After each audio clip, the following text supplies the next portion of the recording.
안녕하세요. 저는 올해 32살이고 남편은 37이 되었네요. 민족 대명절인 설날에 다들 웃고 즐기느라 바쁜 것만 같은데 저는 이렇게 모진 마음 먹고 신세 한탄을 하게 되네요. 결혼한 지 이제 고작 1년 조금 넘었는데 이혼하려고 마음 먹었습니다. 시댁에서 결혼이 장난이냐는 소리 들었네요. 장난으로 결혼할 인간이 세상에 존재하기나 할까요? 좋아서 결혼했는데 정 안 맞고 아니다 싶으면 헤어져야지 별 수 있나요? 남편이랑은 뉴질랜드 어학연수에서 만났어요. 당시엔 같은 유학생이라는 공통분모가 있었고 더 좋았던 것은 전공이 같았어요. 제가 공대를 졸업했고 석사과정도 나노 쪽 연구를 했고요. 남편 역시 서울에서 가장 알아주는 대학의 고분자 쪽 석사까지 수료했네요. 저는 남편만큼은 아니지만 역시 나름 손가락에 꼽히는 명문대학을 졸업하였음에도 불구하고 학벌이 처진다는 소리 들어가며 반대 아닌 반대를 겪었네요. 지금 생각하면 참 오래전 일같이 아련합니다. 어쨌든 우여곡절 끝에 결혼했고 우린 서로 사랑했기 때문에 행복했습니다. 하지만 남편에게는 무시무시한 시누이가 4명이나 있었고 그렇게 5남매 중 막내이자 장남인 남편의 집안은 상상도 할 수 없을 정도로 공포였습니다. 손이 귀한 집안이니 꼭 반드시 첫 아이는 아들을 낳아야 한다. 무조건 낳아야 한다. 저 소리는 아마도 신혼여행 다녀와서 처음 인사드리러 간 날부터 지금까지 귀에 못이 박히도록 들었던 것 같네요. 지금 남편과 저는 회사는 다르지만 기업체의 연구직에서 근무하고 있고요. 연봉은 서로 비슷합니다. 결혼할 때 역시 집이나 혼수, 예식 비용은 각자 반반씩 부담했습니다. 세세하게 적자면 너무 길어지니 요약하자면 우리끼리 간소하게 식치르고 돈을 아껴서 집에 투자하자고 상의를 마쳤음에도 불구하고 시부모님과 시누이들의 끔찍한 예단 요구에 더 이상의 절충이 어려워 저는 열이 받았었고 다투기도 많이 다퉜지만 끝내는 요구하는 대로 모든 걸 전부 갖춰서 해드렸고 대신에 저 역시 쓸데없이 모든 걸 갖춰서 요구했고 받아냈습니다. 아마도 이때부터 뭔가 틀어진 것 같네요. 시댁에 들어간 예단들은 기본적으로 한다는 반상기 최고급 세트와 최고급 이불의 은수저 10세트, 시어머님 모피, 시아버님 명품 지갑 벨트 세트, 시누이들 중 출가하신 분은 명품 가방, 아직 미혼이신 분은 명품 지갑으로 보내드렸고 시부모님 한복과 양장해드렸고 현물에단 1,000만 원 드렸습니다. 정말 기가 막혔지요. 남편과 저는 각각 모은 돈 1억 원씩 하여 도합 2억 원으로 신혼부부 전세대출 1억 원까지 받아가며 2억 6천만 원짜리 아파트 전세로 들어가고 나머지 4천여만 원으로는 혼수와 결혼 준비에 사용하기로 하였고 이때 양가의 도움은 일절 받지 않기로 합의했음에도 저런 예단을 요구하는 것이 제 상식으로는 도저히 이해가 되질 않았습니다. 그 때문에 남편과 결혼 준비하며 처음 다투게 되었었고 별다른 합의점을 찾을 수가 없어서 결국은 저 예단 빠짐없이 모두 보내드렸고 도합 3천가량 들어간 것 같습니다. 그래서 저도 생각 없던 예물을 요구했고요. 1캐럿 다이아 반지와 진주 세트, 순금 세트, 18K 패션 세트 2종 추가하여 총 5종 세트 받았고 가방 그리고 저희 부모님 양장과 한복까지요. 양가 어르신들 한복 각각 150만 원대 해드리고 정작 주인공인 우리 부부는 40만 원짜리 한복 해입었네요. 한복 가게에서도 웃더라고요. 정작 신랑 신부는 제일 싸구려 라인 한복을 맞추니 이때까지만 해도 애써 불쾌함을 없애고자 노력했습니다. 이왕 하는 결혼 어른들이 원하시는 대로 맞춰드리고 기왕 이렇게 된 거 과하긴 하지만 제대로 치르는 거고 저 역시 신부로서 로망인 예물 5종 세트를 언제 또 받아보겠나 싶어서요. 저도 참 못된 게 3천씩이나 예단해드리고 정작 저는 됐어요? 소리는 안 나오더라고요. 아무튼 이런 거 저런 거 둘째치고 일단은 남편과 제 사이는 너무 좋았고 결혼을 하고 난 뒤에도 애틋했고 좋았어요. 서로 직종도 취미도 성격도 입맛도 전부 다 잘 맞다 보니 트러블 생길 일도 없었고 하루하루가 연애하듯이 자연스러우면서도 행복하다고 자부했고요. 결혼 후 1년 3개월 동안 주말마다 시댁에 불려가야 했고 시누이들의 잔소리를 듣는 건 정말 숨막히는 일이었습니다. 몸이 아파서 시댁에 가지 않았던 어느 주말에는 시누이들 전화 때문에 조금도 쉴 수가 없었습니다. 얼마나 아프길래 그러냐며 괜찮냐는 안부조차 없이 그래도 몸 좀 추스리고 한번 들여다봐라. 엄마 아버지한테 한번 가봐라. 며느리라고는 옳게 하나뿐인데 벌써부터 부모님 서운하게 하면 안 되지 않느냐고. 본인들은 가족끼리 단란하게 외식하고 푹 쉬는 주말을 왜 나는 하나뿐인 아들내외라는 이유만으로 편히 앉지도 눕지도 못하는 시댁에 가서 시달려야 하는 건지. 저 그래도 싫은 소리 한 번 안 하고 일주일에 한 번은 꼭 시댁에 들러서 저녁이라도 한 끼 먹고 왔고 식사를 안 하더라도 과일이라도 사서 얼굴 비추고 살았습니다. 지난 명절 때도 그 큰 살림에 며느리 덜렁 하나뿐이고 평생 살면서 공부만 했던 터라 살림 솜씨 엉망임에도 불구하고 시키는 일 잡다한 일 뭐든지 인상 한 번 안 쓰고 열심히 배우려 했고요. 1년에 5차례나 있는 제사 때에도 제대로 앉아서 밥도 먹지 못하면서도 그 많은 설거지며 손님 접대, 이리 뛰고 저리 뛰고 했었네요. 그럼에도 돌아오는 건 넌 여즉 그 모양이냐? 이래서 여자는 살림을 잘하고 요리를 잘해야지 공부 따위 백날 해봐야 소용없다 하시고 그렇다고 좋은 학교도 아니고 그저 그런 학교밖에 안 되는데 뭐하러 공부는 했냐면서 우리 아들 S대 나와서 더 좋은 며느리 얻을 수 있었는데 꼭 깨웠다는 말이었습니다. 이번 명절에도 기름 냄새에 중독되어가며 전 부치고 있는데 시어머니란 분이 옆에 앉아서 하염없이 저 레파토리를 읊고 계시네요. 참다 이번에는 저도 울컥했습니다. 어머님 덕에 신랑이 참 좋은 학교를 나왔지만 제가 나온 학교도 그리 나쁜 곳 아니에요? 아시잖아요? 했더니 꼴에 자존심은 있나 보구나. 네가 딴 데 가서는 네 학교 자랑질 할 수는 있을지 모르겠다만 우리 집안에서 자랑할 거리가 되지도 않아. 이때 남편이 엄청 화를 내주며 중재에 나섰고 늘 그랬듯이 이번에도 그렇게 수그러들었네요. 그리고 어제 일이 터졌네요. 명절 당일이었던 어제 점심상을 치우고 이제 친정으로 가려고 채비를 하는데 시어머니 모셔서는 시누이 들어오는데 보고 가야 한다고 못 가게 합니다. 작년 설날과 추석에는 결혼 후 첫설날이고 첫 추석이니 일찌감치 친정에 보내주었지만 이제부터는 시누이들이랑 온 가족들 다 모이는데 빠져서야 되겠냐고 자신의 아들은 이럴 때 아니면 언제 누나들이랑 매형들이랑 어울리겠냐고 하길래 너무 황당해서 저희 집에서도 부모님이 기다리고 계신다고 했더니 정 가려거든 너 혼자 가라고 현관 쪽으로 저를 툭툭 밀치는 신용을 하십니다. 이때 정말로 속된 말로 뚜껑 열릴 뻔했습니다. 남편이 엄마 왜 이러시냐고 장인 장모님 기다리시는데 어서 가봐야 한다며 옷을 입고 추스리자 시어머님이 갑자기 대성통곡을 하셨습니다. 이런 법이 어딨느냐며 우리 집에 아들이 둘이냐 셋이냐며 아들 하나 겨우겨우 늦둥이로 낳아 곱게 키워놨더니 본때도 없는 것이 들어와서는 우리 아들 버르장머리를 이렇게 버려놨다고 이래서 못 배운 것들은 안 된다며 주저앉아 우시길래 저 정말 참다 말씀드렸습니다.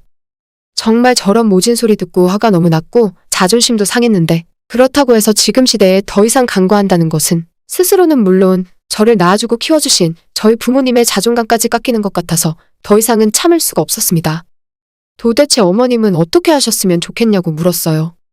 그랬더니 대뜸 가려거든 너 혼자 네 집 가라 하시길래 아니 그거 말고 언제까지 그런 말씀 계속 하실 거냐고 그동안은 남편 없을 때 저에게만 그런 모진 소리 하시길래 기분이 나빠도 참았고 서러워도 참았는데 이제는 남편이 있어도 서슴없이 그런 말씀을 하시는 거 보니 어머님도 습관이 되신 것 같고 더 이상은 저도 듣고 있을 수가 없다는 식으로 말씀을 드렸어요. 그랬더니 시어머님은 뒷목을 잡으시며 어디서 저런 걸 며느리라고 데리고 왔냐고 남편에게 내가 널 어떻게 키웠는 줄 아냐고 하셨습니다. 시아버님은 그만 좀 하라고 시어머님 눈치 보며 한마디씩 하실 뿐이고 남편은 너무 당황스러운 표정을 짓고 있을 뿐이고 저는 극도로 흥분해서 제대로 기억도 안 나네요. 정확하게 기억나는 건 그 아수라장 난리법석인 와중에 저는 그나마 조금 남아있던 이성을 추스리고 어머님께 차라리 제가 이혼이라도 해드려야겠나요? 라고 당돌하게 내던진 한마디입니다. 어른들은 단순히 제가 내뱉은 이혼이라는 단어 하나에 괘씸하고 되바라졌다고 생각하시는 것 같은데 그럼 그 자리에서 저는 도대체 더 이상 무슨 말을 할 수가 있었을까요? 진심으로 이혼을 하고 싶어서든 아니든 그런 것보다 더 중요한 것은 그때 불현듯 들었던 제 생각입니다. 내가 이러려고 결혼했나? 내가 지금 여기서 무얼 하고 있는 건가?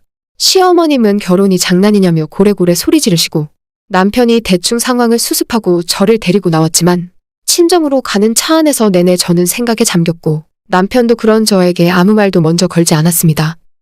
어찌 보냈는지 모르겠는 명절을 보내고 집으로 돌아와서 오늘 하루 종일 생각했습니다. 남편은 그저 제 눈치를 보며 괜찮냐고 물었지만 저는 괜찮다는 대답도 안 괜찮다는 대답도 어떤 대답도 할 수가 없었고 생각 좀 하고 싶다고 말했고 오늘 하루 종일 컴퓨터방에서 생각만 한 것 같습니다. 그래서 내린 결론은 이혼을 해야겠습니다.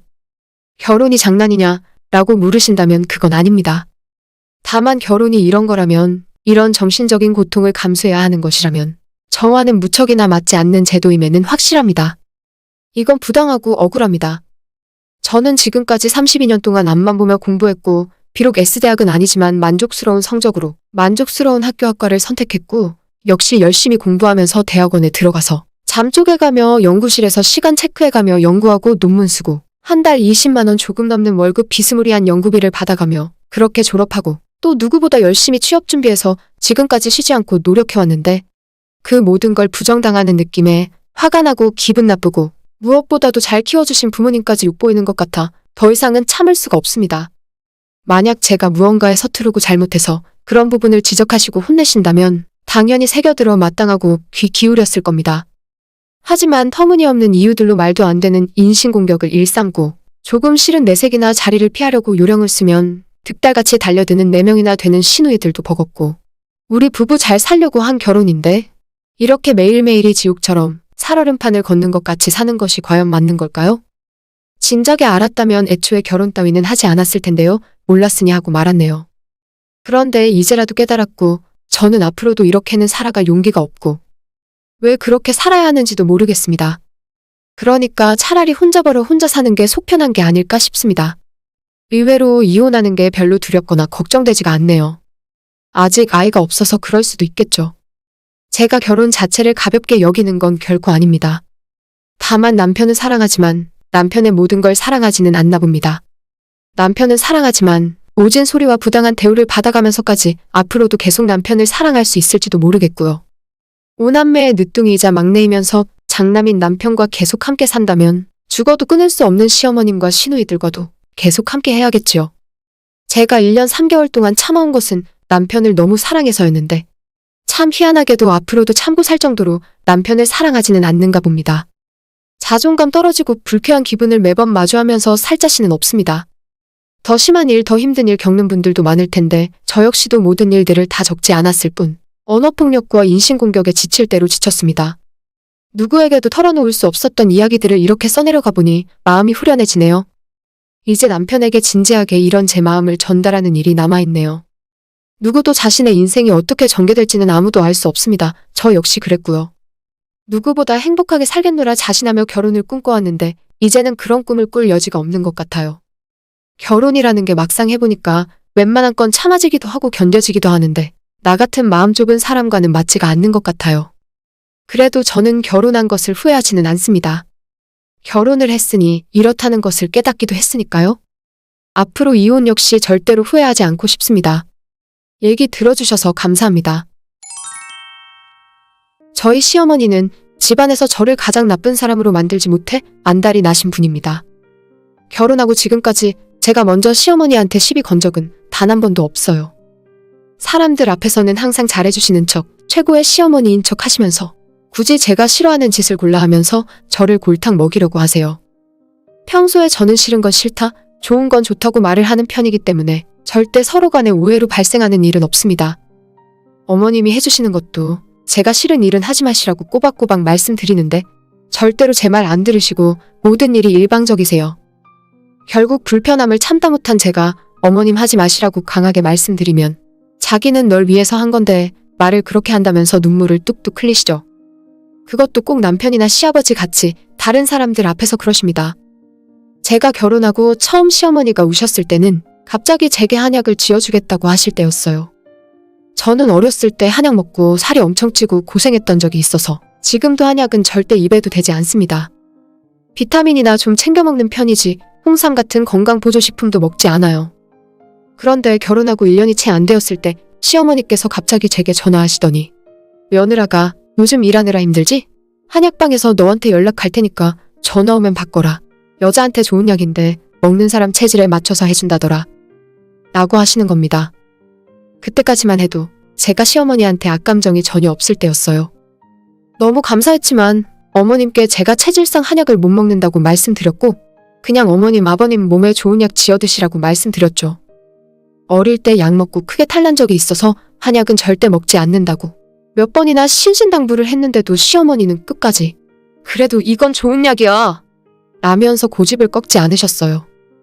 결국 다음날 한약방에서 제게 전화가 왔고 어디가 불편하시냐, 평소 못 먹는 음식은 뭔지 이것저것 물어보더라고요.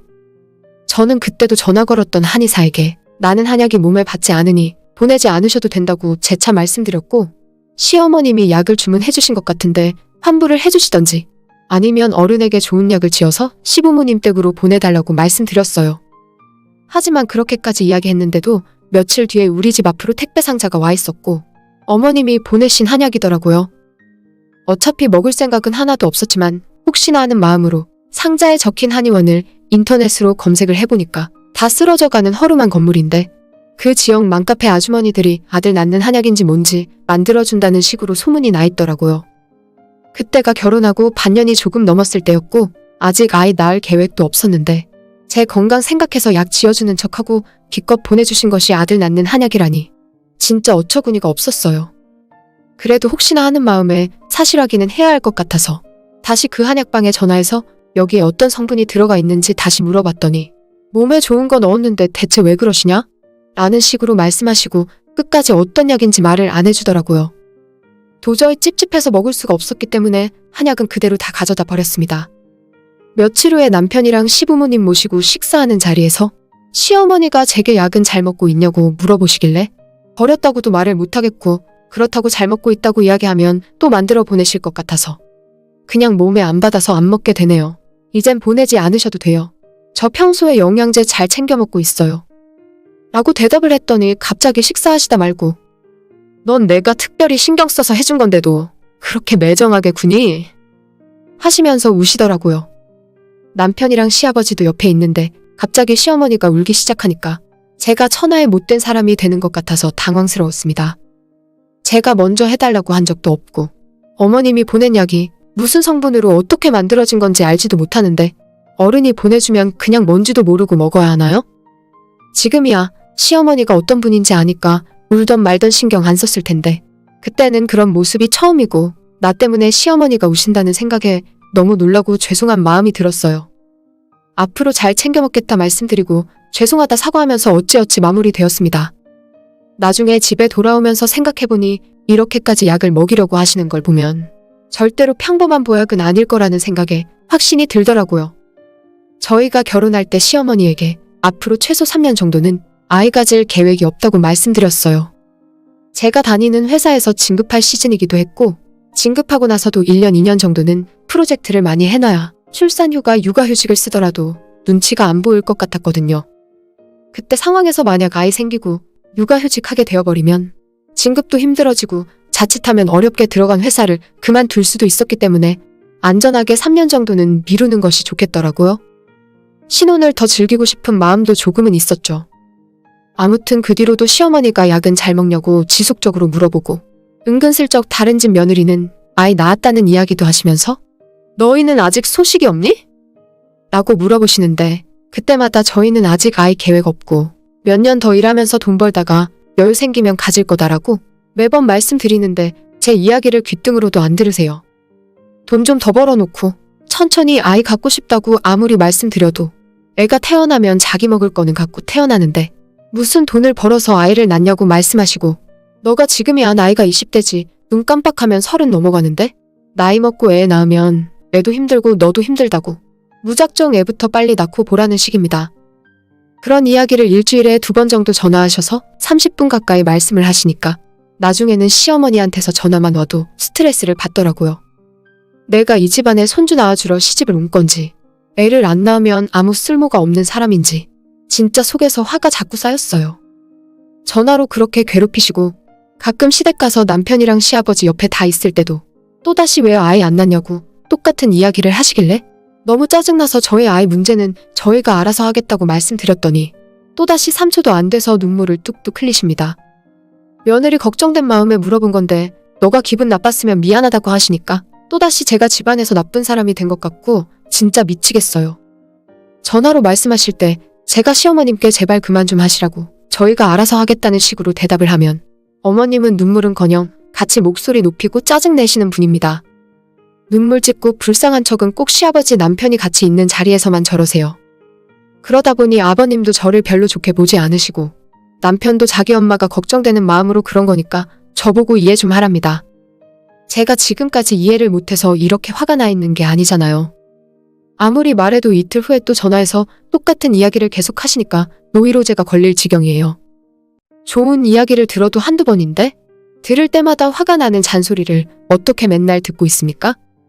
그나마 남편은 평소에 제가 시어머니 잔소리가 너무 심하시다 자주 이야기했었고 통화 목록까지 보여주면서 시어머니께서 남편이 옆에 없을 만한 시간대를 골라서 전화하신다고 설명을 해놨었기 때문에 저를 오해하지 않는 거지. 아버님 입장에서는 어쩌다 한번 보는 며느리가 항상 시어머니한테 날카롭게 반응하고 어머님이 눈물까지 흘리시니까 제가 완전 싸가지 없고 개념 없는 며느리로 보일 수밖에 없겠더라고요. 안 그래도 눈밖에 나 있는데 얼마 전 설날에 시댁에서 다 같이 차례를 마치고 밥을 먹고 있다가 시어머니께서 자꾸 제 턱에 있는 여드름 자국을 신경 쓰시는 겁니다. 제가 한 달에 한 번 있는 생리를 하기 직전에 항상 얼굴에 뾰루지가 올라와요.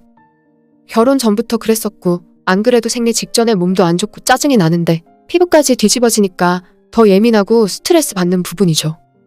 아무튼 시어머니가 밥 먹다 말고 자꾸 얼굴에 왜 뭐가 나는 것 같냐면서 여자가 자궁이 안 좋으면 턱에 뾰루지가 난다고 크게 말씀하시는 겁니다. 제가 그런 거 아니고 원래 예전부터 생리하기 전에는 호르몬 때문에 피지 분비가 많아져서 얼굴에 여드름이 생기는 거라고 말씀을 드렸더니 어머님은 그거 아니라면서 본인이 TV 어디에서 산부인과 의사 선생님이 나와서 하는 말을 들었는데 그게 다 자궁에 문제 있는 사람들이 그러는 거라면서 너도 자궁에 무슨 문제라도 있는 거 아니냐 라고 자꾸 말씀하시는 겁니다.